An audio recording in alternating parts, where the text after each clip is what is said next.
तो भगवान परमात्मा सृष्टि की रचना करी में अहंकार की उत्पत्ति थई, तन मात्रा अविद्या की उत्पत्ति थई, वैकृत सृष्टि की अंदर स्थावर की उत्पत्ति थई, पशु पक्षी की उत्पत्ति थाय छे, आवा अनेक जीवों की उत्पत्ति थाय छे। पण एमां कंईक ने कंईक दोष देखाणो पोताना शरीरमांथी ने ऋषिओनी उत्पत्ति करी छे अने छेल्ले ब्रह्माजीए पोताना शरीरमांथी जमणा अंगमांथी एक पुरुषनी उत्पत्ति करी, एनुं नाम छे स्वयंभू मनु, अने डाबा अंगमांथी स्त्रीनी उत्पत्ति करी जेनुं नाम छे शत्रुपा राणी। कमळना फूल पर साकळ पड़ी, ब्रह्माजी भगवान ने कहे छे कि प्रभु हवे आ कमळना फूल पर साकळ पड़े छे, तमे कंईक मददरूप बनो। अने भगवान परमात्मा ने ज्यां याद कर्या ब्रह्माजी ने छींक आवी छे अने छींक आवतानी साथे ब्रह्माजीनी सामे भगवान परमात्मा जोत जोतामां एक विशाल स्वरूपे त्यां प्रगट थया छे अने भगवान परमात्माए वराह तरीकेनो अवतार लीधो छे। बोलिए वराह नारायण भगवान परमात्मा वराह तरीकेनो अवतार लई अने सीधा समुद्रनी अंदर जाय छे। हिरण्याक्ष नामनो दैत्य पृथ्वीनुं ओसीकું કરીને સૂતેલો હતો, એમને મારી એમનો વધ કરીને પૃથ્વી લઈ આવે છે। બ્રહ્માને આપી પૃથ્વીને પાણી ઉપર મૂકી તો ડૂબે છે।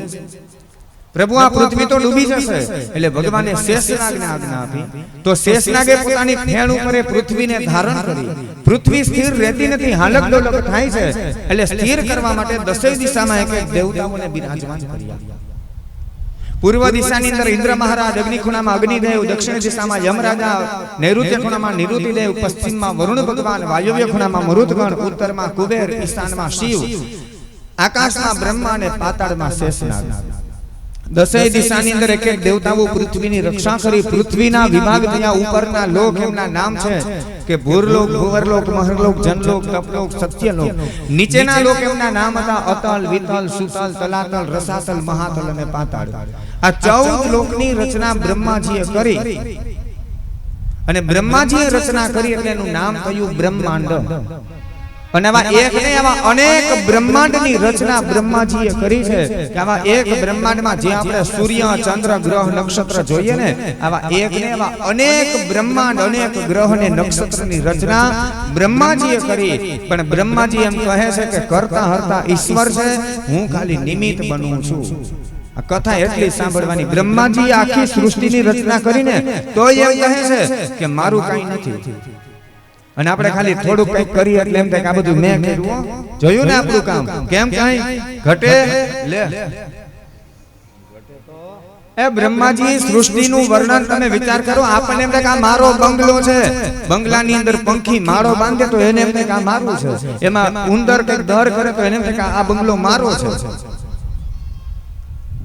बस आ कथा ए बता। ब्रह्माजी एम कहे मारू काई नथी, आ बधु करतुम अकर्तुम अन्यथा करतुम। ब्रह्माजी नु आयुष्य भागवत में बतावेलुं छे के ब्रह्माजी नु 100 वर्ष नु आयुष्य छे, एमां ब्रह्माना 50 वर्ष पूरा थया, 51मुं वर्ष आले एनो पहलो महीनो, पहलो पक्ष એટલે અંજવાળિયો એનો પહેલો દિવસ ब्रह्माने हाल्यो छे।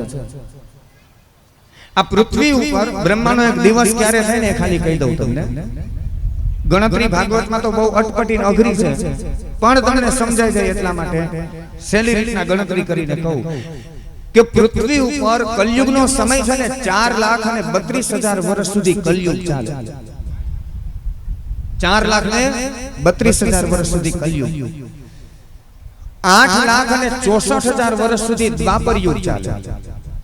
ए 8,64,000 वर्षनी अंदर पाछा 4,32,000 वर्ष उमेरीए એટલે એટલો સમય ત્રેતાયુગ ચાલે, અને એની અંદર પાછા 4,32,000 वर्ष ઉમેરીએ એટલે એટલો સમય સતયુગ ચાલે। એટલે લગભગ 17 લાખ વર્ષ સુધી સતયુગ ચાલે, 12,93,000 વર્ષ જેવો સમય આ પૃથ્વી પર ત્રેતાયુગ ચાલે, 8,64,000 વર્ષ સુધી દ્વાપર યુગ અને 4,32,000 વર્ષનો સમય કલયુગનો હોય। આમ સતયુગ, ત્રેતા, દ્વાપર ને કલયુગ ચારે યુગનો સરવાળો કરો એટલે 40 લાખ વર્ષ જેવો સમય થાય। હવે અંદાજિત જે 40 લાખ વર્ષનો સમય જો એક વખત પૂરો થાય એટલે બીજી વખત ચાલુ થાય, પાછો સતયુગ, ત્રેતા, દ્વાપર, કલયુગ। બીજી વખત પૂરો થાય એટલે ત્રીજી વખત આવે પાછો સતયુગ, ત્રેતા, દ્વાપર, કલયુગ। આમ 28 વખત સતયુગ આવે, 28 વખત ત્રેતાયુગ, 28 વખત દ્વાપર યુગ અને 28 વખત કલયુગ આવે। આવા 28 રાઉન્ડ પૂરા થાય એટલે એક મનુનું રાજ્ય પૂરું થાય છે। 28 રાઉન્ડ પૂરા થાય ત્યારે એક મનુનું રાજ્ય પૂરું થાય અને એમાં 14 મનુના રાજ્ય પૂરા થાય ત્યારે બ્રહ્માજીનો ખાલી એક દિવસ થાય છે। હવે નિરાતે ગણતરી કરજો ને કાલ મને કહેજો કેટલાક વર્ષ થયા। બધાનું હોમવર્ક તમારું।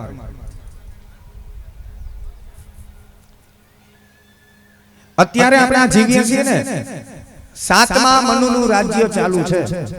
7મા મનુનું એમનું નામ છે વૈવસ્વત। કલયુગમાં કથા કરેલી હતી તો કલયુગ કઈ એક નથી આવતો, કેટલાય કલયુગ આવે છે।